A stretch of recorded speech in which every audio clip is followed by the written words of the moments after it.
Thank you so much. మీలాగే thanks అండి lecturer గారు. మీలాగే మంచి కాలేజీలో చదువుకొని చాలా ఉన్నతమైనటువంటి స్థితిలోకి వెళ్ళాలనేటువంటి కళలు కంటున్నటువంటి ఒక అబ్బాయి గురించి మీకు చెప్పాలని ఇష్టపడుతుంది. తను ఫ్రెండ్స్ మనం ఫ్యూ మినిట్స్లో ఇక్కడి నుంచి వెళ్ళిపోతాం కాబట్టి కొద్ది నిమిషాలు మీరు మౌనంగా ఉండాలని నేను రిక్వెస్ట్ చేస్తున్నాను. Thank you so much for your cooperation. College and university స్టూడెంట్స్తో మాట్లాడడం నాకు చాలా ఇష్టం. I'm good at that. ఒక విధంగా చెప్పాలంటే ఐ లవ్ దట్. కాబట్టి మీరు ఫ్యూ మినిట్స్ వినండి, తర్వాత ఏమైనా నాతో మాట్లాడాలంటే పర్సనల్గా మాట్లాడండి. ఎస్, 10th క్లాస్లోనే ఈ అబ్బాయికి ఎవరో చెప్పారు చాలా కష్టపడి చదివి ఉన్నతమైన స్థితిలోకి వెళ్ళాలని. బహుశా వాళ్ళ రిలేటివ్స్లో కానీ వాళ్ళ ఫ్రెండ్స్లో కానీ ఎవరినైనా చూశారు. ఆ అబ్బాయికి ఉండేటువంటి కోరిక ఏంటంటే ఇండియాలోనే చక్కగా చదువుకొని ఫారిన్లో ఉద్యోగం చేయాలనేది తన యొక్క డిజైర్. మనలో చాలామందికి ఉన్నట్లుగానే చాలామంది మన ఇండియాలో బాగా చదువుకుని ఫారిన్లో ఉద్యోగం చేసి చాలా డబ్బులు సంపాదించాలని కలలు కంటూ ఉంటాడు. ఈ అబ్బాయి కూడా అలాగే కలలు కంటూ ఉన్నాడు. కష్టపడి చదివాడు. 10th క్లాస్ అయిపోయిన తర్వాత ఓకే ఇంటర్మీడియట్ అయింది. ఇంటర్మీడియట్లో కూడా చాలా మంచి మార్క్స్ వచ్చాయి. బీటెక్లో సీట్ వచ్చింది. అలా చదువుతున్న సందర్భంలో ఫైనల్ ఇయర్ చదువుతున్నప్పుడు క్యాంపస్ ఇంటర్వ్యూలో సెలెక్ట్ అయ్యాడు. తను అనుకున్నట్లుగానే ఫారిన్లో ఉద్యోగం వచ్చింది. ఆస్ట్రేలియాలో ఉద్యోగం వచ్చింది. ఆస్ట్రేలియాలో ఉద్యోగం వస్తే చాలా చాలా హ్యాపీ. అప్పటికే ఆయన పాస్పోర్ట్ అవన్నీ రెడీ చేసుకున్నాడు.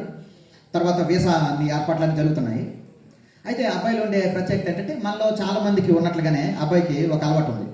మనలో కొంతమందికి కొన్ని రకాల అలవాట్లు. కొంతమందికి మొక్కల్ని పెంచడం చాలా ఇష్టం, కొంతమందికి పక్షుల్ని పెంచడం, బర్డ్స్ అంటే ఇష్టం, కొంతమందికి డాగ్స్ అంటే ఇష్టం, కొంతమందికి క్యాట్స్ అంటే ఇష్టం. అలా మనం పెంచుతాం పెట్స్ని.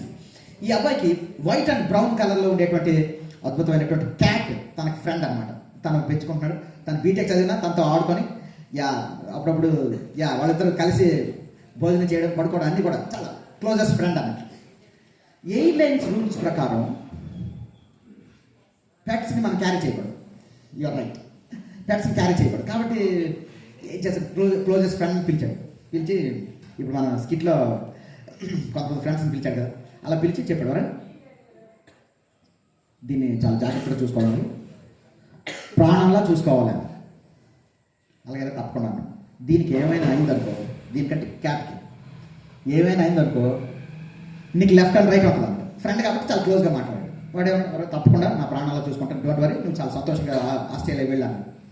ఆస్ట్రేలియా వెళ్ళడం జరిగింది. ఒక ఫైన్ మార్నింగ్ ఫోన్ వెళ్ళింది ఇండియా నుంచి ఫోన్ వెళ్ళేసరికి హలో ఎలా ఉన్నా అంటే బాగున్నా, ఏం చేసావు అంటే వరే ఏం లేదు, యువర్ క్యాట్ ఈస్ డెడ్ అని ఫస్ట్ డైలాగ్. ఏంటి ఏం మాట్లాడుతున్నావు అంటే అవునరా నీ పిల్లి చచ్చిపోయినా. నిజంగా చచ్చిపోయినా? అవునరా చచ్చిపోయినా. కరెక్ట్గా చెప్పాను. ఒరే నిజం కరెక్ట్గానే చెప్తున్నాను, నీ పిల్లి చచ్చిపోయిందిరా అనేసరికి అర్థం నుంచి ఏమన్నాడంటే ఒరే చచ్చిపోయింది కానీ ఏంట్రా చెప్పడం, there is way to tell things రా. ముందు ఫోన్ చేసి నువ్వే చేయాలి తెలుసా.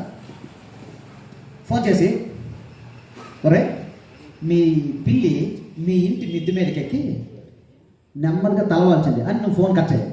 కట్ చేసిన తర్వాత మళ్ళీ ఫోన్ చేసి ఒరే దానికి కొంచెం ఆరోగ్యం బాగాలేదు, we're on the way to hospital రా అని మళ్ళీ ఫోన్ కట్ చేయాలి.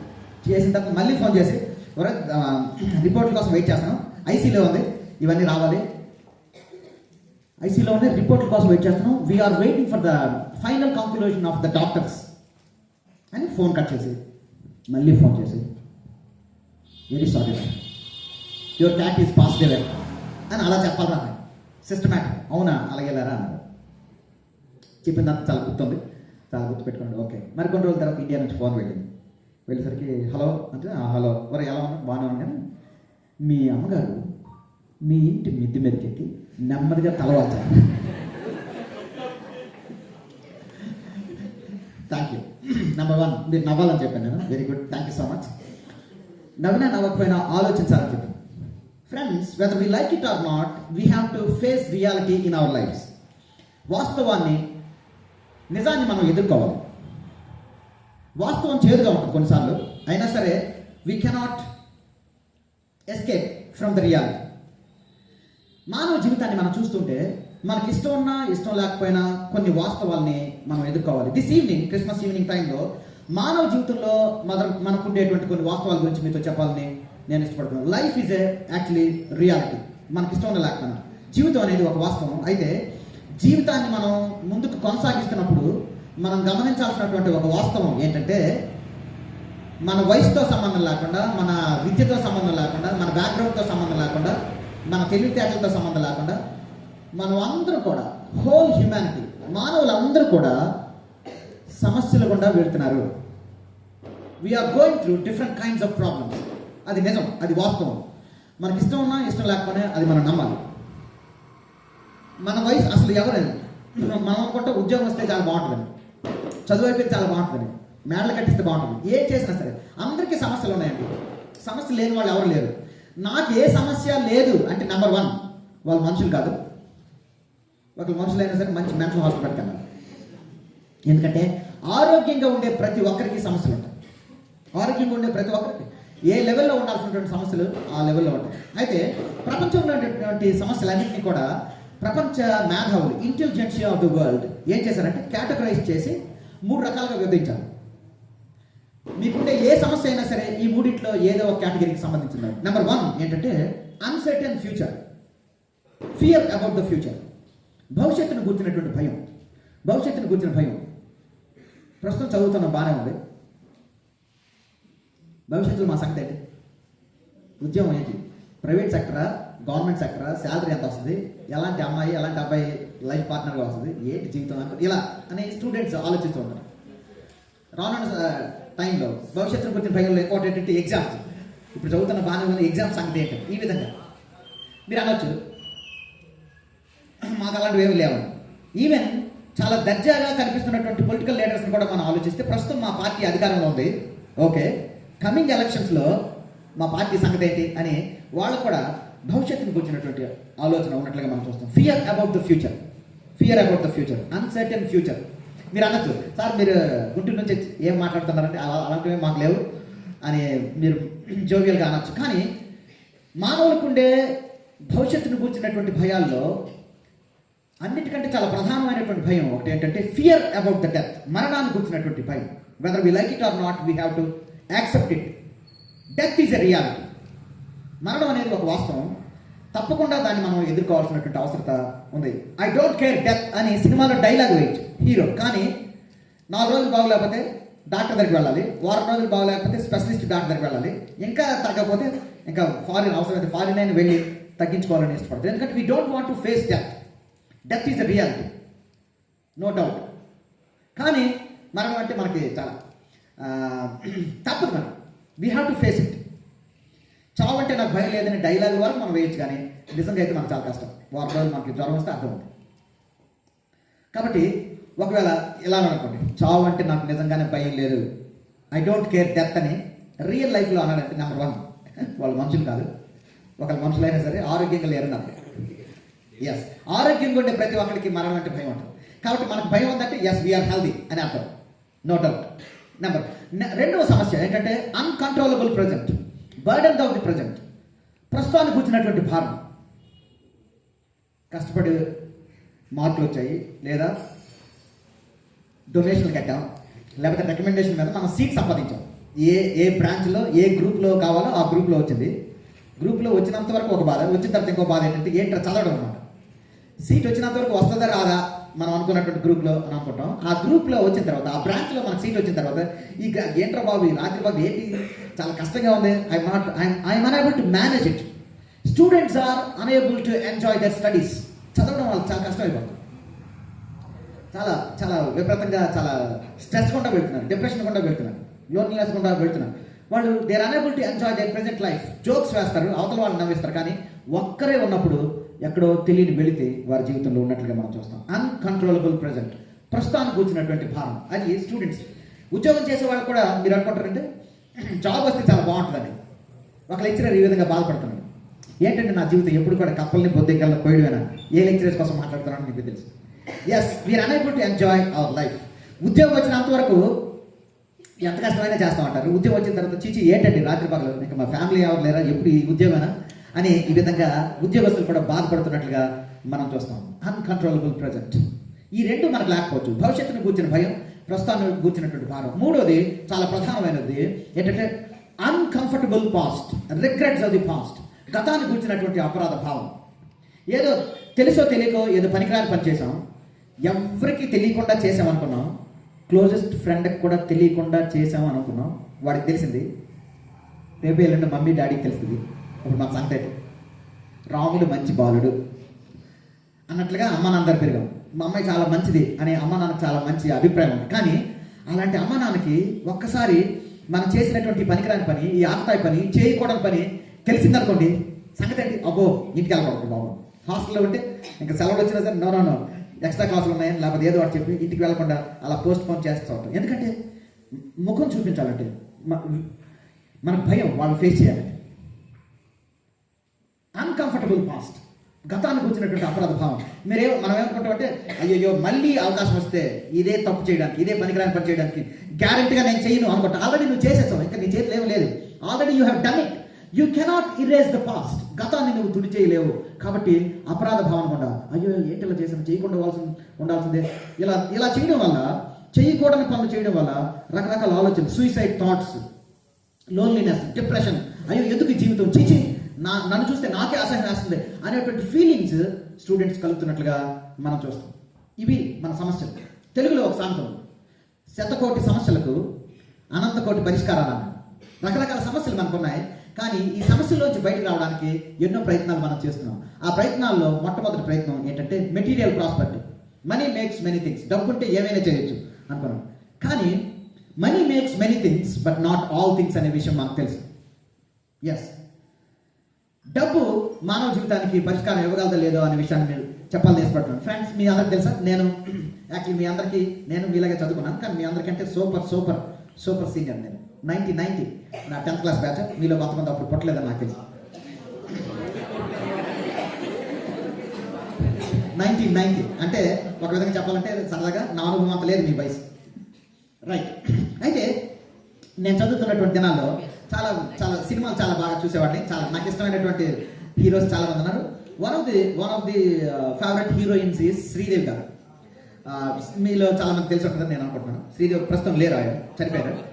కానీ శ్రీదేవి గారు ఇప్పుడు కొత్తగా వచ్చిన శ్రీదేవి గారు, నేను పాత శ్రీదేవి గారి కోసం చాలా మంచి యాక్ట్రెస్, చాలా చాలా చాలా బ్యూటిఫుల్ లేడీ, చాలా యాక్ట్రెస్. అయితే ఇప్పుడు మన యాక్ట్రెస్ చూస్తుంటే సమంత,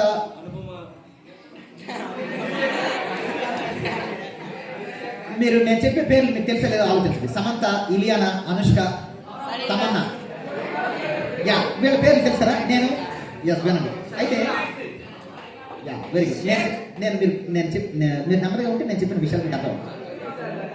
నేను దిస్ ఈవినింగ్ టైంలో శ్రీదేవి గారి కంటే జూనియర్ని, ఫ్రెండ్స్, ఈ ఈవినింగ్ టైంలో శ్రీదేవి గారి కంటే ఒక జూనియర్ని, సమంత గారి కంటే ఒక సీనియర్ యాక్ట్రెస్ని మీకు పరిచయం చేయడానికి ఇష్టపడుతున్నాను. She is live. మీకు తర్వాత నేను చెప్పిన తర్వాత మీరు గూగుల్లో సెర్చ్ చేయొచ్చు. You can go through www.com. తర్వాత నేను చెప్తాను. ఫ్రెండ్స్, ఈ హీరోయిన్లో ఉండేటువంటి ప్రత్యేకత ఏంటంటే చాలా సినిమాల్లో 20 years టైంలో, 20 సంవత్సరాల కాలంలో నాట్ లెస్ దెన్ 100 మూవీస్లో నటించారు. ఇప్పుడు నేను అనుష్క గారి గురించి కానీ తమన్నా గారి గురించి కానీ ఎందుకు నేను మాట్లాడడం లేదంటే వీళ్ళు చాలా తక్కువ మూవీస్లో చేశారు. మహా అయితే 6, 7, 10, బిలో 15 చాలా తక్కువ సినిమాలు చేశారు. ఇప్పుడు నేను మాట్లాడుతున్నటువంటి ఈ హీరోయిన్ గారు చిరంజీవి, నాగార్జున, బాలకృష్ణ, వెంకటేష్, రజనీకాంత్ వీళ్ళందరితో పాటు డ్యాన్స్ చేసినటువంటి ఆవిడ. చాలా అన్ని సినిమాలు సూపర్ స్టార్ అన్న వాళ్ళతో డ్యాన్స్ చేసినటువంటి ఆవిడ. నాట్ లెస్ దెన్ 100 మూవీస్లో ఆవిడ నటించారు. 100 మూవీస్ అంటే యూ కెన్ ఇమాజిన్. ఒక 2-3 సినిమాల్లో నటిస్తేనే హీరోయిన్ చాలా డబ్బులు వస్తాయి. 5 సినిమాలు అయితే చాలా, 10 మూవీస్ అంటే చాలా ఎక్కువ, 20 చాలా ఎక్కువ. కానీ ఈవిడ 100 మూవీస్లో నటించారు. 100 మూవీస్లో నటించిన తర్వాత మనకి చాలా డబ్బులు వస్తాయి. చాలా బాయ్ ఫ్రెండ్స్ ఉంటారు, చాలా ఫ్రెండ్స్ ఉంటారు. ఏ ఫుడ్ కావాలంటే ఆ ఫుడ్ ఉంటుంది, ఏ వెహికల్ కావాలంటే సొంత ఫ్లైట్ ఉంటుంది, ఎన్నో చాలా డబ్బులు ఉన్నాయి. కానీ తను ఏమనిపించింది, ఏంటి నా జీవితం, దేనికోసం నేను జన్మించాను, వేరే వాళ్ళని ఎంటర్టైన్ చేయడం కోసమా, నా జీవితంలో సంతోషం లేదేంటి అని తను ఎగ్జాక్ట్గా తన నోటితో తను ఇంటర్వ్యూ ఇచ్చినప్పుడు తను చెప్పినటువంటి మాటల్ని నేను మీకు చదివి వినిపించాలని ఇష్టపడుతున్నాను. తను after 20 years of her career, 20 సంవత్సరాల కాలంలో 100 సినిమాల్లో నటించినటువంటి ఈ బాలీవుడ్ యాక్ట్రెస్ ఈ విధంగా అన్నారండి. After more than 20 years in this career I started feeling the futility of life. After more than 20 years in this career, I started feeling the futility of life. 20 సంవత్సరాలు ఈ కెరియర్లో ఉన్న తర్వాత I started feeling the life of futility. అంటే నా జీవితం అంతా వ్యర్థం అయిపోయినట్లుగా, యూజ్లెస్ అయిపోయినట్లుగా, ప్రయోజనం లేనట్లుగా, యూజ్లెస్. ఫ్యూటిలిటీ అనేటువంటి మాటకి ఇంకొక సింపుల్ ఇంగ్లీష్ వాడాలంటే యూజ్లెస్ అయి. ఏంటి నా జీవితం ఇన్ని సంవత్సరాలు అని అంటారు. ఎవరండి అసలు ఆవిడ అంటే బహుశా నగ్మా అనేటువంటి సినీ యాక్ట్రెస్ కోసం నేను మాట్లాడుతున్నాను. నగ్మా గారి గురించి. Yes, 100 movies, not less than 20 years.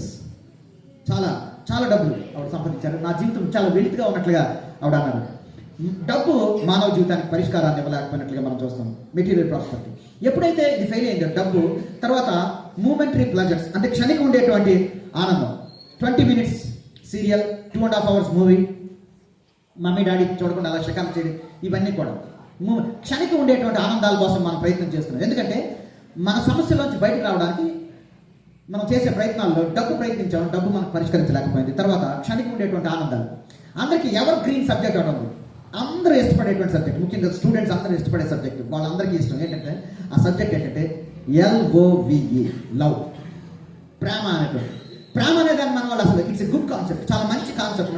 కానీ మన సినిమా వాళ్ళు దానికి అర్థాన్ని మార్చేశారు. లవ్ అని ఎవరు? దాసరి నారాయణరావు, కోడి రామకృష్ణ, శేఖర్ కమ్ముల, రాజమౌళి, వీళ్ళందరూ కూడా ఎన్ని చాలా ప్రయత్నాలు చేశారు. Actually they are trying to portray the concept called love in a wonderful way, but every director is failed. A director ఎవరైనా అడగండి, ప్రేమ అనే దాన్ని అందరికి అర్థమయ్యేటట్లు తీయడానికి సినిమాలు తీస్తూ ఉన్నారు. కానీ ఏ డైరెక్టర్ చూసినా సరే అందరూ ఫెయిల్ అయినట్లు మనం చూస్తాం. ఒకవేళ if they could portray correctly the concept of love, we would have enjoyed. ఎక్కడ చూసినా సరే ఒక సినిమా చూస్తే మనం సాటిస్ఫై అవ్వాలి. కానీ ఎన్ని సినిమాలు చూసినా అలా చూస్తూనే ఉన్నాం. నా ఫ్రెండ్ ప్రేమను నిర్వచిస్తూ ఇలా అన్నాడు, ఈ లోకంలో మనం ప్రేమ సరిగ్గా అర్థం చేసుకోలేదు. అక్కడ ఈ లోకంలో ఉండేవన్నీ కూడా చాలా స్వార్థపూరితమైనటువంటి ప్రేమలు. ఇఫ్ లవ్ అన్నాడు. ఇఫ్ లవ్ ఏదైనా ఇస్తే ప్రేమించడం. నువ్వు నాకు చాక్లెట్ ఇస్తే నేను నీకు క్యాడ్బరీ ఇస్తాను, నువ్వు నాకు బటర్ స్కాచ్ ఇస్తే నేను వెనీలా ఇస్తాను. మా ఇంటికి వచ్చినప్పుడు మీరు చికెన్ బిర్యానీ పెట్టారు కాబట్టి మీ ఇంటికి వచ్చినప్పుడు మటన్ బిర్యానీ పెట్టారు. ఈ విధంగా ఇది ఇఫ్ లవ్ అన్నాడు. ఇఫ్ లవ్, దీనికి దగ్గరలో ఇంకో లవ్ ఉంది. అదేంటంటే బికాస్ ఆఫ్ లవ్. ఏదైనా చేస్తే ప్రేమించడం, ఏదైనా ఉంటే ప్రేమించడం. స్కూల్లో చాలా మర్యాదగా ఉంటాడు కాబట్టి అబ్బాయి, చాలా డ్రెస్ కోడ్ చాలా బాగుంటుంది, లాంగ్వేజ్ చాలా బాగుంటుంది, మంచి మాటలు వస్తాయి. అమ్మ నాన్నకు ఒక్కతే కూతురు, నాన్నగారు బిజినెస్ మ్యాగ్నెట్, నా ఒక్కడితోనే మాట్లాడుతుంది కాబట్టి ఈ విధంగా చాలా ఉంటాయి అన్నమాట, బికాస్ ఆఫ్ లవ్. కానీ మనం చూసే ప్రేమ ఏంటంటే మన ఐక్యూతో సంబంధం లేకుండా, మన ఫస్ట్ ఇయర్ మార్కులతో సంబంధం లేకుండా, మన లాంగ్వేజ్తో సంబంధం లేకుండా, మన డ్రెస్ కోడ్తో సంబంధం లేకుండా, మన బైక్తో సంబంధం లేకుండా, మన షూతో సంబంధం లేకుండా, మన ముఖం ఎంత చింపిరిగా ఉన్నా సరే ఐ లవ్ యూ అనే చెప్పేవాళ్ళ కోసం మనం చూస్తున్నాం. So far we are unable to find them. మనకెవరు లేదు. నిజమైనట్టు ఈ లోకంలో ఏ ప్రేమ ఉన్నా సరే స్వార్థపూరితమైనటువంటి ప్రేమ. చాలా మంచివాళ్ళు కాబట్టి, చాలా అమ్మాయి చాలా మంచిది కాబట్టి, అబ్బాయి చాలా మంచివాడు కాబట్టి, ఇలా మంచివాళ్ళు అయితేనే ప్రేమిస్తాం. కానీ అసలు మనం చెడ్డవాళ్ళని ప్రేమించలేం. We need not if love, not because of love, we are searching for in spite of love. పరిస్థితులతో సంబంధం లేకుండా ప్రేమించే ప్రేమ కోసం మనం చూస్తున్నాం. నిజమైనటువంటి ప్రేమ కోసం తహతహలాడేటువంటి ఇద్దరు, ఒక అమ్మాయి అబ్బాయి, వాళ్ళు కావాలని కొంతకాలం ప్రేమించుకొని పెళ్లి చేసుకున్నారు. ఆ తర్వాత మీడియాలో చూస్తే కొన్ని సంవత్సరాల తర్వాత దే టుక్ డివోర్స్, వాళ్ళు విడాకులు తీసుకున్నారు. కారణం ఏంటో మనకు తెలీదు. మనం పర్సనల్గా దానికి మీడియా వాళ్ళు ఏది కూడా సరైనటువంటి కారణం చెప్పలేకపోతున్నారు. కానీ అంతగా ఇష్టపడి మ్యారేజ్ చేసుకున్న తర్వాత ఎందుకు విడాకులు అనేది మనం ప్రశ్నించాల్సినటువంటి అవసరం ఉంది. If there love is fresh, pure, ఎందుకు అలా వచ్చింది ఆలోచించాలి. మూమెంటరీ ప్లెజర్స్ కూడా మన యొక్క సమస్యకు పరిష్కారాన్ని ఇవ్వలేకపోతున్నట్లుగా మనం చూస్తాం. డబ్బు పరిష్కారాన్ని ఇవ్వలేకపోయింది, క్షణిక ఉండేటువంటి ఆనందాలు పరిష్కారం ఇవ్వలేకపోయినట్లుగా మనం చూస్తున్నాం.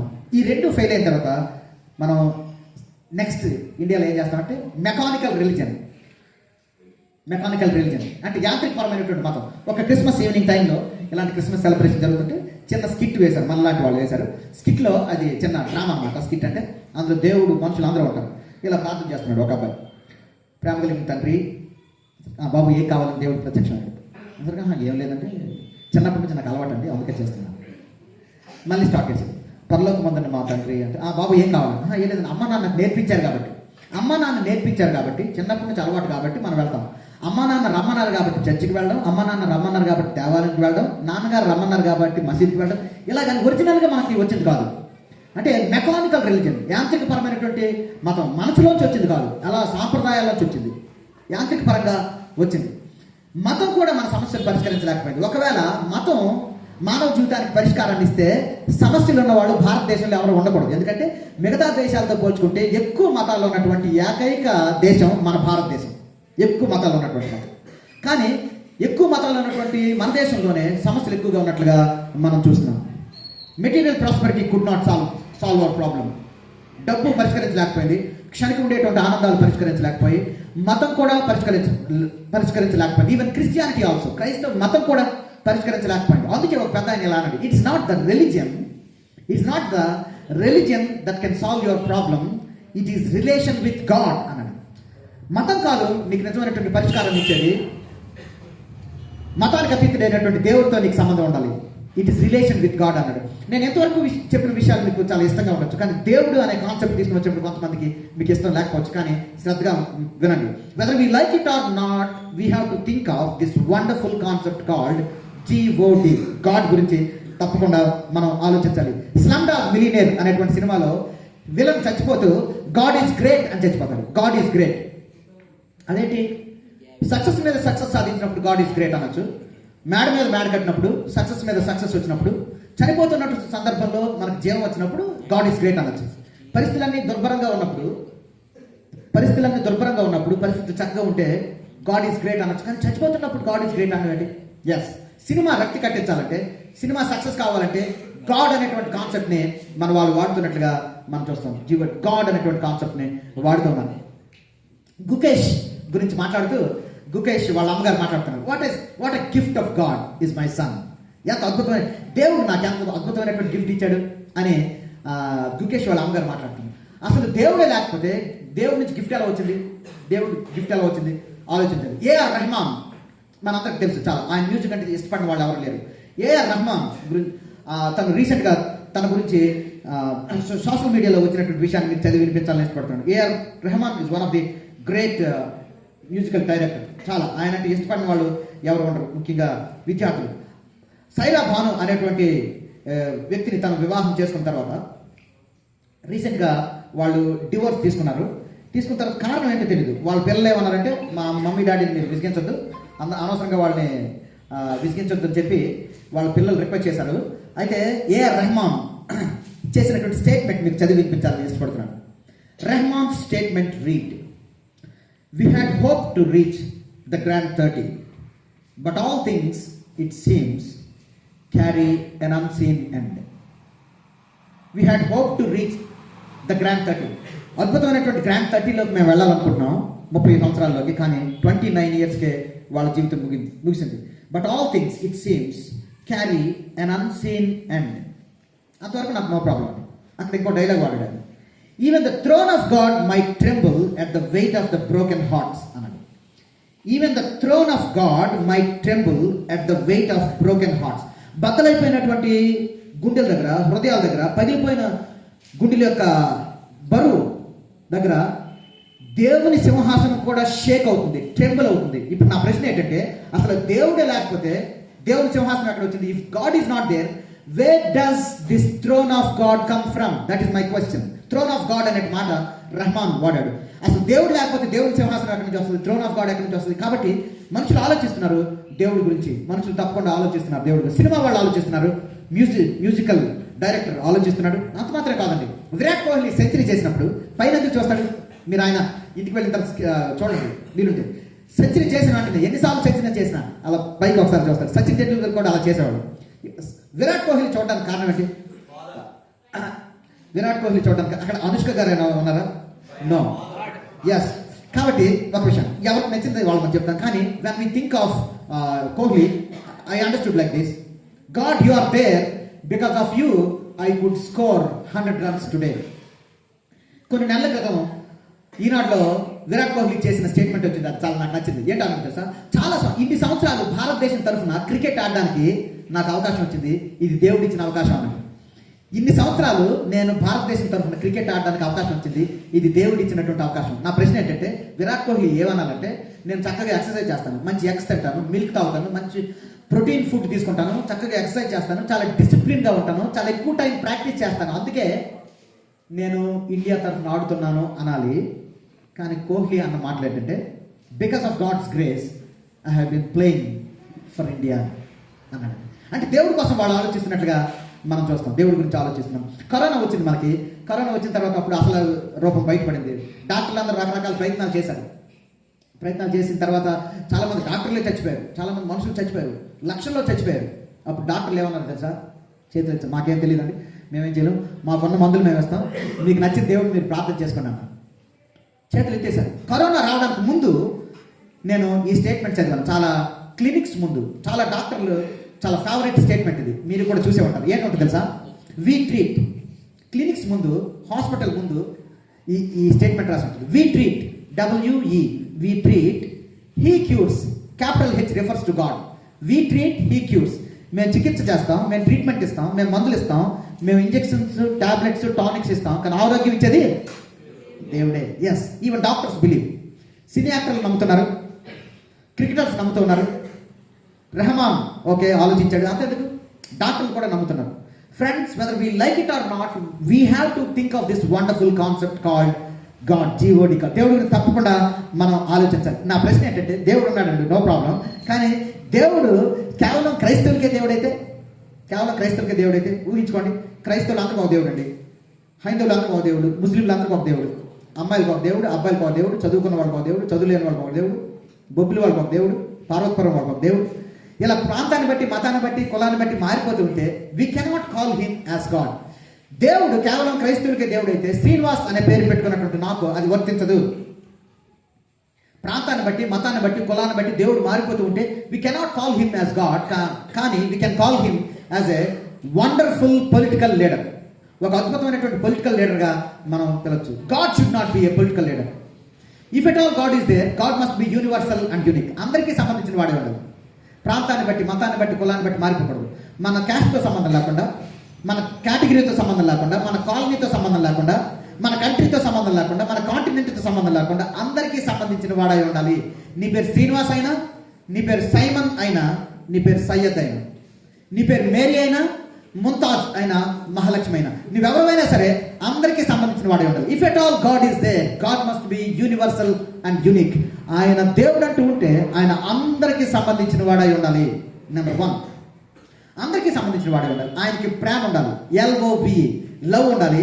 God's love should not be if love, God's love should not be because of love. God's love must be in spite of love. పరిస్థితులతో సంబంధం లేకుండా, మన వ్యక్తిత్వంతో సంబంధం లేకుండా మనల్ని ప్రేమించే ప్రేమ అయి ఉండాలి. దేవుడు అందరికీ సంబంధించిన వాడే ఉండాలి. నెంబర్ 1. నెంబర్ 2, ఆయనకు ప్రేమ ఉండాలి.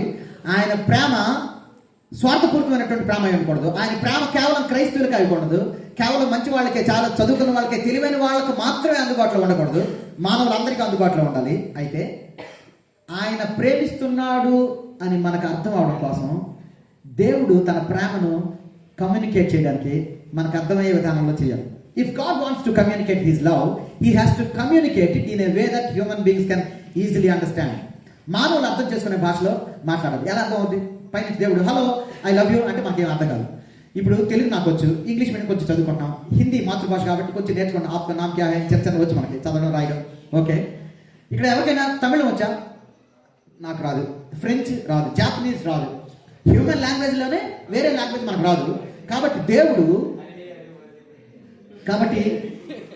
కాబట్టి మనం హ్యూమన్ లాంగ్వేజ్ మాట్లాడకుండా, దేవుడు మనుషుల భాషలో కాకుండా ఒకవేళ పరలోక భాషలో మాట్లాడితే, హెవెన్లీ లాంగ్వేజ్లో మాట్లాడితే మనకు అర్థం కాదు. కాబట్టి దేవుడు సాంస్క్రిట్, సాంస్క్రిట్ మనం చదవడం రాయడం వచ్చు, కానీ మిగతా మాట్లాడాలి. కాబట్టి యు ఆర్ రైట్ ఫ్రెండ్స్. కాబట్టి నా పాయింట్ ఏంటంటే, దేవుడు తన ప్రేమను కమ్యూనికేట్ చేయాలనుకున్నప్పుడు తప్పకుండా మనకు అర్థమయ్యేటువంటి భాషలో మాట్లాడాలి. అంటే తప్పకుండా అవతారం ఎత్తాలి, తప్పకుండా మానవుడిగా రావాలి. అది దేవుడు తన ప్రేమను మనకు అర్థమయ్యేటట్లు కమ్యూనికేట్ చేయాలంటే ఆయన మానవుడిగా రావాలి, తప్పకుండా మనిషి భాషలో మాట్లాడాలి, హ్యూమన్ లాంగ్వేజ్లో మాట్లాడాలి. ఓకే, దేవుడు అందరికీ సంబంధించిన వాడే ఉండాలి, ఆయనకి ప్రేమ ఉండాలి. ఆయన ప్రేమ స్వార్థపూరితమైనది కాకుండా మంచి ప్రేమ ఉండాలి. అది కమ్యూనికేట్ చేయడానికి ఆయన మానవుడిగా రావాలి. మానవుడిగా వచ్చి తన ప్రేమను ఆయన కంప్లీట్ చేశాడనడానికి ఎగ్జిబిట్ చేశాడు, ప్రదర్శించాడు అని మీరు నేను నమ్మడానికి వీలుగా హిస్టారికల్ ఎవిడెన్స్ ఉండాలి, చారిత్రక రుజువు ఉండాలి. లేకపోతే ఇప్పుడు నేను చెప్తున్న మాటలకి super star, spider man, Rajaraju పెద్దమ్మ, బొమ్మరిల్లు కలకి, చందమామ కలకి పెద్ద తేడా లేదు. కాబట్టి హిస్టరీ తప్పకుండా ఉండాలి. To make the long story short, ఈ లక్షణాలన్నీ కూడా జీసస్ క్రైస్ట్లో నాకు కనిపించాయి. ప్రపంచం అంతా రకరకాల సమస్యలతో బాధపడుతుంది. భవిష్యత్తును కూర్చిన భయం మనకుంది, ప్రస్తుతానికి కూర్చున్నటువంటి భారం మనకుంది, గతానికి కూర్చున్నటువంటి అపరాధ భావన మనకి ఉంది. అయితే ఈ సమస్యలన్నింటిలోంచి బయటకు రావడానికి దేవుడు ప్లాన్ చేసినప్పుడు ఒక అద్భుతమైనటువంటి అనౌన్స్మెంట్ జరిగింది. ఏంటో తెలుసా అనౌన్స్మెంట్? హలో, ప్రజలందరికీ కలుగుబో మహా సంతోషకరమైనటువంటి శుభవర్తమానం, దావీదు పట్టణమందు నేడు రక్షకుడు మీకోసం జన్మించాడు. ప్రజలందరికీ మనం రకరకాల సమస్యలతో బాధపడుతున్నప్పుడు ఈ సమస్య నుంచి బయటికి తీసుకురావడానికి దేవుడు ఈ లోకానికి మానవుడిగా వచ్చాడు. మానవుడిగా వచ్చినటువంటి ఆ రోజుని దేవదూతలు ప్రజలందరికీ కలుగుబో మహా సంతోషకరమైన శుభవర్తమానం అని అనౌన్స్ చేశారు. స్నేహితులారా, మనకున్న 3 సమస్యల్లో నెంబర్ 1 సమస్య ఏంటంటే భవిష్యత్తును కూర్చున్నటువంటి భయం ఉంది. దాన్ని తీసివేయడానికి యేసుక్రీస్తు జన్మ ఇలా పరిష్కారం ఇచ్చింది. ఏంటో తెలుసా? దేవుడు లోకమును ఎంతో ప్రేమించను, కాగా ఆయన తన అద్వితీయ కుమారునిగా పుట్టిన వానియందు విశ్వాసం ఉంచి ప్రతివాడును నశింపక నిత్య జీవం పొందినట్లు ఆయన అనుగ్రహించను. మొదటి సమస్యకు పరిష్కారం భవిష్యత్తును కూర్చున్న భయాలన్నింటిలో చాలా భయంకరమైన భయం మరణాన్ని కూర్చున్నటువంటి భయం. దేవుడు ఆ మరణ భయం నుంచి తప్పించి నిత్య జీవాన్ని ఇస్తానని, ఇటర్నల్ లైఫ్ని ఇస్తాడని వాగ్దానం చేశాడు. ఫ్రెండ్స్, కొద్ది నిమిషాలు మన మౌనంగా. ఇటర్నల్ లైఫ్ని ఇస్తాడని మనకు ప్రామిస్ చేశాడు. మొదటి సమస్యకు పరిష్కారం. రెండో సమస్య మనది ఏంటంటే ప్రస్తుతానికి కూర్చున్న భారం. We are unable to enjoy our present life, we are not at peace. మనశ్శాంతి లేదు. అక్కడ మనం స్కిట్లో చూసాం కదా, మనశ్శాంతి లేకుండా మనం జీవిస్తున్నాం. అయితే అక్కడ ఏముందంటే తమ్ముడు ఫ్రెండ్స్, అక్కడ యేసుక్రీస్తు వారు ఇలా అన్నారు. ఇలా వినండి, యేసుక్రీస్తు ఏమన్నారంటే, ప్రయాసపడి భారం మోసుకున్న సమస్త జనులారా నా యొద్దకు రండి, నేను మీకు విశ్రాంతినిస్తాను. ప్రయాసపడి భారం మోసుకున్న సమస్త జనులారా నా యొద్దకు రండి, నేను మీకు విశ్రాంతినిస్తానని యేసుక్రీస్తు వారు చెప్పారు. అది రెండవ సమస్య పరిష్కారం. మూడవది గతాన్ని గురించినటువంటి అపరాధ భావం. తెలుసో తెలియకో పనికిరాని పని చేసాం, గిల్టీ కాన్షియస్తో బాధపడుతున్నాం. ఎవరు క్షమిస్తారు, నా గతాన్ని ఎవరు మార్చేస్తారు అని మనం ఆలోచిస్తున్నాం. అయితే బైబిల్ ఎలా చెప్తుంది? మన పాపంలో మనం ఒప్పుకుని ఎట్లా ఆయన నమ్మదగిన వాడును నీతిమంతుడు కనుక మన పాపములను క్షమించి సమస్త దుర్నీతి నుండి మనల్ని పవిత్రులుగా చేయను అనేటువంటి మాట మనం చూస్తాం. క్షమాపణ లభించింది. ఫ్రెండ్స్, నగ్మ గారి గురించి మనం విన్నాం. తను చాలా ప్రయత్నాలు చేశారు, చాలా డబ్బు తనకు పరిష్కారం ఇవ్వలేకపోయింది. ఎవరో చిన్నప్పుడు బైబిల్ ఇచ్చారు, తను చదవడం ప్రారంభించింది. ఒకరోజు షీ ప్రేడ్ లైక్ దిస్, దేవాన్ని ఇవ్వంటూ ఉంటే నా జీవితంలో రండి, నాకు నిజమైనటువంటి ఆనందాన్ని ఇవ్వండి అన్నప్పుడు God heard her prayer and she accepted the Lord Jesus Christ. యేసుక్రీస్తు ప్రేమను అంగీకరించింది. ఎవరు మార్చలేనటువంటి జీవితం మారినట్లుగా మనం చూస్తాం. స్నేహితులారా, నేను కనిపిస్తున్నాను కదా, చాలా మంచిగా కనిపిస్తున్నాను యాక్చువల్గా, కానీ బయట కనిపించినంత మంచివాడిని కాదు. నేను మెత్తగా ఉండి గొంతుల కోసం రకమంటారు ఆ కేటగిరీ. అమ్మ నాకు ఒక్కడనే కొడుకు, అమ్మ నన్ను చాలా విపరీతంగా ప్రేమించారు. ఒకే కొడుకుంటే ఎలా ప్రేమిస్తారో మీకు తెలుసు. I'm the only sun to my parents. వాళ్ళు నన్ను ప్రేమించారు. స్కూల్లో నేను మర్యాదగా ఉండేవాడిని, మా టీచర్స్ కూడా నన్ను అభిమానించేవాళ్ళు. నేను మంచిగా ఉంటానని, మర్యాదగా ఉంటానని బయటికి. నా ఫ్రెండ్స్తో నేను జోవియల్గా ఉండేవాడిని, వాళ్ళు కూడా నా స్నేహాన్ని అంగీకరించారు. అమ్మ నాన్నకు ఒక్కడనే కొడుకును కాబట్టి అమ్మ నాన్న నన్ను ప్రేమించారు. స్కూల్లో నేను మర్యాదగా ఉంటాను కాబట్టి టీచర్స్ కూడా నన్ను అభిమానించారు. నా ఫ్రెండ్స్తో నేను జోవియల్గా ఉంటాను కాబట్టి వాళ్ళు కూడా నన్ను అంగీకరించారు ఫ్రెండ్గా. అయితే బయటికి చాలా మంచిగా కనిపిస్తూ నా మనసంతా కూడా పనికిరానిటువంటి ఆలోచనలు, అమ్మాయిల కోసం సినిమాలు, షికార్లు, అశ్లీలత, నా మోసంతో నిండిపోయిన నా హృదయాన్ని అంతటిని ఎరిగి, నా లోపాలన్నీ తెలిసి, నా పాపాలన్నీ తెలిసి నన్ను యథార్థంగా స్వచ్ఛంగా ప్రేమించినటువంటి ప్రేమ యేసుక్రీస్తు వారి ప్రేమ. ప్రేమిస్తే ప్రేమించేది మానవ ప్రేమ, ప్రేమించకపోయినా ప్రేమించేది తల్లి ప్రేమ, ద్వేషించినా ప్రేమించేది దైవ ప్రేమ. యేసుక్రీస్తు ఆయన ఎవరు ఫారిన్ గాడ్, వేరే వాళ్ళు ఊరు బయట ఉండే వాళ్ళ దేవుడు అనుకునేటువంటి సందర్భంలో no Jesus Christ came to this world in order to give peace to all humanity. Good news of great joy. ప్రజలందరికీ కలుగుబో మహా సంతోషకరమైనటువంటి శుభవర్తమానం. యేసుక్రీస్తు యొక్క జన్మ కేవలం క్రైస్తవులకి అయితే మళ్ళాంటి వాళ్ళు అంగీకరించాల్సినటువంటి అవసరం లేదు, కానీ ప్రజలందరికీ కలుగుబో మహా సంతోషకరమైనటువంటి శుభవర్తమానం యేసుక్రీస్తు జన్మించడం. అవును, ఆయన ఎవరో మార్చలేని నా జీవితాన్ని మార్చారు. నా ప్రశ్న ఏంటంటే, ఈ ఈవినింగ్ టైంలో ఈ లోకంలో is there any news that is good news for all? అందరికీ గుడ్ న్యూస్ ఏమైనా ఉందా? ఉదాహరణకి ఎగ్జామ్స్ మనకు వచ్చాయండి, రిజల్ట్స్ వచ్చాయి. ఎగ్జామ్స్ రిజల్ట్స్ వచ్చిన తర్వాత ఎవరైతే పాస్ అయ్యారో వాళ్ళకి గుడ్ న్యూస్, ఫెయిల్ అయిన వాళ్ళకి బ్యాడ్ న్యూస్. ఎలక్షన్స్ వచ్చాయి, ఏ పార్టీ గెలిచిందో వాళ్ళ గుడ్ న్యూస్, ఓడిపోయిన పార్టీకి బ్యాడ్ న్యూస్. మా ఇంట్లో దొంగతనం జరిగింది, నాకు బ్యాడ్ న్యూస్. ఎవరైతే దొంగతనం చేశారో వాళ్ళ గుడ్ న్యూస్. ఇది ఏం చూసినా సరే అలా మా ఇంట్లో పెళ్ళి అవుతుంది అనుకోండి, బొగ్గుల్లో పెళ్ళి అవుతుంటే విజయనగరంలో ఎవరు బాధ్య భజంత్రాలు వాయించరు. కానీ when Jesus Christ was Born, దేవదూతలు ఏం చెప్పారంటే ప్రజలందరికీ కలుగు మహా సంతోషకరమైనటువంటి సువర్తమానం. దావీదు పట్టణమందు నేడు రక్షకుడు జన్మించాడు. Friends, Jesus Christ is a man in the history.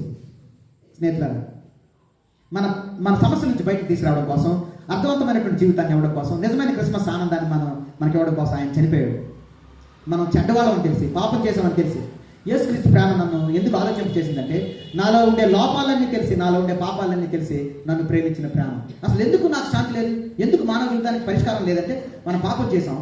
ఆ పాపం నుంచి విడిపించడానికి దేవాది దేవుడు ఈ లోకానికి మానవుడిగా వచ్చి తన విలువైనటువంటి ప్రాణాన్ని ధారపోశాడు. ఎవరైతే ఆయన ఇచ్చే ప్రేమను అంగీకరిస్తారో వాళ్ళు ధన్యులు, వాళ్ళు సంతోషంగా ఉంటారు. ఆ ప్రేమను నేను 34 years back when I was studying my intermediate first year I accepted that love. కాబట్టి మనకి బెలూన్స్ ఉన్నా లేకపోయినా, కేక్స్ ఉన్నా లేకపోయినా, క్యారల్స్ ఉన్నా లేకపోయినా, స్వీట్స్ ఉన్నా లేకపోయినా, కొత్త బట్టలు ఉన్నా లేకపోయినా, ఏ ఉన్నా లేకపోయినా యేసుక్రీస్తు మనకి రియల్ క్రిస్మస్ని ఇస్తాడండి. స్నేహితులారా, నాలో ఉండే లోపాలన్నీ తెలిసి, నాలో ఉండే పాపాలన్నీ తెలిసి యేసుక్రీస్తు వారు జన్మించాడు. నేనేమంటానంటే యేసుక్రీస్తు వారి చరిత్రలు లేడు అని అంటే 1947లో భారతదేశానికి స్వాతంత్రం వచ్చింది. 1974లో నేను పుట్టాను. 47లో నేను లేను అంటే లేను కాబట్టి నేను చరిత్రను నమ్మను అంటే అందరూ నన్ను పిచ్చోడండి. కాబట్టి చరిత్ర ఏం చెప్తుందంటే Jesus Christ was a man in history. సమస్యలు పరిష్కరించడానికి వచ్చినటువంటి యేసుక్రీస్తు చరిత్రలో ఉండేటువంటి ఒక అద్భుతమైనటువంటి వ్యక్తి. కాబట్టి చరిత్రలో ఉండేటువంటి ఆయన 2000 సంవత్సరాల క్రితం చరిత్రలో ఉండేటువంటి ఆయన 2024లో ఉండే నా సమస్యలకు, నా జీవితానికి ఎలా పరిష్కారంగా ఉండగలదంటే, yes, there is a beautiful link between Jesus life, Jesus birth and your life. అదేంటంటే మన ఇష్టానుసారంగా మనం జీవిస్తున్నప్పుడు, పాపంలో జీవిస్తున్నప్పుడు, రకరకాల సమస్యలతో జీవిస్తున్నప్పుడు, ఆ సమస్య నుంచి మనల్ని బయటికి తీసుకురావడం కోసం మనం చేసినటువంటి పాపాలన్నీ తన మీద వేసుకొని మనకు బదులుగా తను మరణాన్ని అనిపించి మనల్ని మరణం నుంచి విడిపించి మోక్ష రాజ్యానికి వారసులుగా చేయడానికి ఆయన వచ్చాడు. కాబట్టి క్రిస్మస్ అనేది మానవులందరికీ సంతోషాన్ని తీసుకుని వచ్చింది. ఆ సత్యాన్ని నేను 34 years బ్యాక్ నేను నమ్మాను. ఇప్పటికీ I have been enjoying this wonderful love. ఈ ప్రేమ మీకు కూడా కావాలంటే నేను మీకోసం ప్రార్థన చేయడానికి ఇష్టపడతాను. I want to pray for you a small prayer. దయచేసి తల వంచండి, చిన్న ప్రార్థన చేసుకున్నాను. స్నేహితులారా, డియర్ ఫ్రెండ్స్, ఎస్, అర్థవంతమైన జీవితం కోసం రకరకాల మనం ప్రయత్నాలు చేసాం. సమస్యలు అనేవి చాలా నిజం, వాస్తవం. ఆ సమస్య నుంచి బయటకు రావడానికి మనం రకరకాల ప్రయత్నాలు చేసాం. ఆ ప్రయత్నాలు ఏవి కూడా నిజమైన పరిష్కారాన్ని ఇవ్వలేకపోయాయి. కానీ మానవాళిని ప్రేమించి ఆ దేవాది దేవుడి లోకానికి మానవుడిగా వచ్చారు. ఎవరైతే ఈ సత్యాన్ని విశ్వసిస్తారో వాళ్ళు ధన్యులు. ఎవరైతే ఈ సత్యాన్ని విశ్వసిస్తారో వాళ్ళు ధన్యులు. వాళ్ళ కోసం నేను చిన్న ప్రార్థన ఇష్టపడతాను.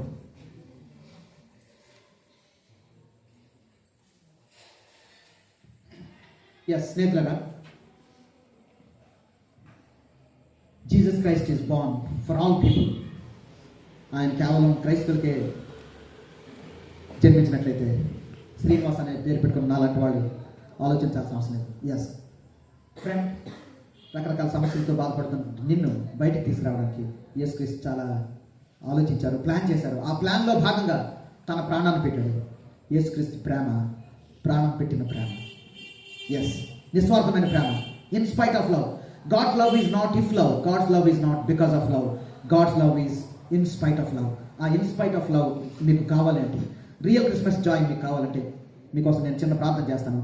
ఎవరికైతే ఈ ప్రేమ కావాలనుకుంటున్నారో అలాంటి వాళ్ళు దయచేసి మనసులో ప్రార్థన చేసుకోండి, కళ్ళు మూసుకొని.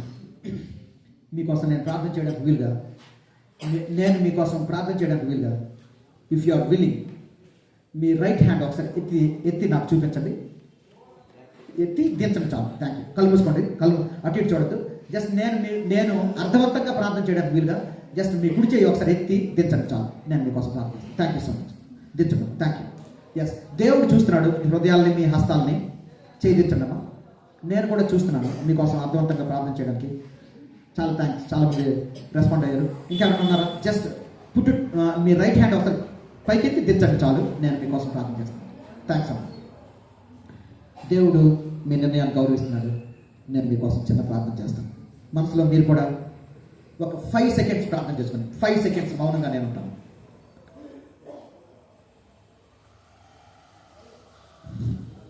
స్నేహితులారా, మీరు మనసులో ప్రార్థన చేశారని నేను నమ్ముతున్నాను. దేవుడు మీ ప్రార్థన విన్నాడు. మీ జీవితంలోనే అద్భుతమైనటువంటి నిర్ణయాన్ని మీరు చేశారు. రియల్ క్రిస్మస్ జాయిన్ అవ్వడానికి యేసుక్రీస్తు ఈ లోకానికి వచ్చారు. ఆ సత్యాన్ని మనం అంగీకరించి ఆయన ప్రేమను మన హృదయాల్లోకి ఆహ్వానిద్దాం. ఎవరైతే అలా ఆహ్వానించారో, ఎవరైతే మనసులో ప్రార్థన చేసుకున్నారో, ఎవరైతే చేతులెత్తి చూపించారో, వారిని బట్టి నేను సంతోషిస్తూ దేవునికి థ్యాంక్స్ చెప్తున్నాను. మీకు కూడా నేను థ్యాంక్స్ చెప్తున్నాను. మీ అందరి కోసం నేను చిన్న ప్రార్థన చేస్తాను. ప్రేమ కలిగిన తండ్రి, మీకు వందనాలు చెల్లిస్తున్నాం నాయన.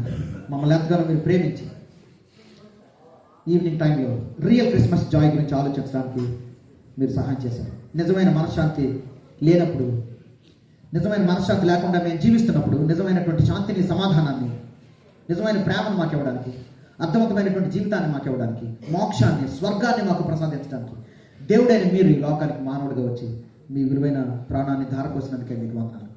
ఈ సత్యాన్ని అంగీకరించినటువంటి మా ఫ్రెండ్స్ అందరి జీవితంలోకి మీరు రండి. ఈ రోజు నుంచి వారిని మీ పిల్లలుగా చేయండి. ఇది మొదలుకొని రియల్ క్రిస్మస్ జాయిన్ ప్రతిరోజు వాళ్ళు అనుభవిస్తూ అనేకులు పంచిపెట్టడానికి సహాయం చేయండి.